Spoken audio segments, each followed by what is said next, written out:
Hello दोस्तों, आज के इस वीडियो में हम बात करने वाले हैं SBI Nifty next 50 index mutual fund के बारे में।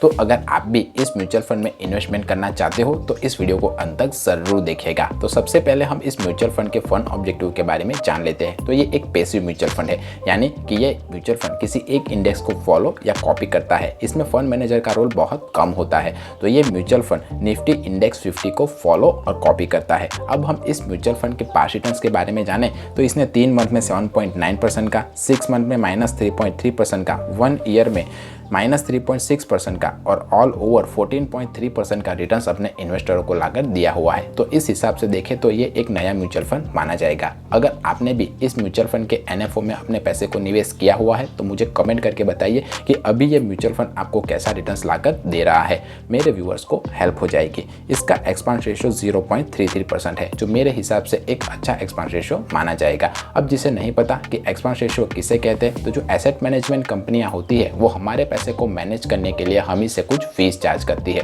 और उसी फीस को वो एक्सपांस रेशियो के तौर पर हमें बताती है। तो जितना ज़्यादा एक्सपांस रेशियो होगा उतना ही कम इन्वेस्टरों को प्रॉफिट होगा। तो जब कभी भी आप किसी भी म्यूचुअल फंड को चुने तब एक्सपांस रेशियो के क्राइटेरिया को जरूर ध्यान रखें। इसका एग्जिट लॉस 0.25% है। अगर आपने एक सर्टेन टाइम ऑफ पीरियड से पहले अपने निवेश किए पैसे को अगर निकाल लिया तो आपको 0.25% का एग्जिट लॉस चार्ज देना पड़ेगा। इसका AUM 467 करोड़ रुपीस है और ये mutual fund benchmark Nifty next 50 को फॉलो करता है। और अगर आप इस म्यूचुअल फंड में अपनी SIP को स्टार्ट करवाना चाहते हो तो मिनिमम SIP 500 रुपीज़ और लमसम अमाउंट 5000 से स्टार्ट कर सकते हो। एलोकेशन बाय मार्केट कैप देखें तो इसने लार्ज कैप में 19.16% और मिड कैप में 9.96% इन्वेस्टरों के पैसे को निवेश किया हुआ है। टॉप स्टॉक होल्डिंग कंपनियां देखें तो इसने Pidilite industry, Ambuja cement limited, Tata power corporate और SRF लिमिटेड जैसी अच्छी कंपनियों में इन्वेस्टरों के पैसे को निवेश किया हुआ है।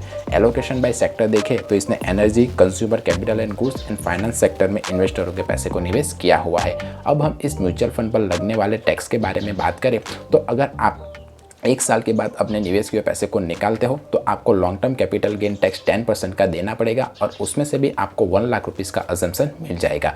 पर आप 1 साल से पहले अपने निवेश किए पैसे को अगर निकाल लेते हैं तो आपको short term capital gain tax 15% का पूरी रकम पर देना पड़ेगा।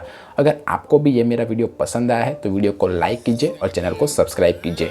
म्यूचुअल फंड और फाइनेंस से रिलेटेड कोई और क्वेश्चन या क्वेरी हो तब भी आप मुझे कमेंट करके पूछ सकते हो। मिलते हैं अगले वीडियो में, तब तक के लिए बाय बाय।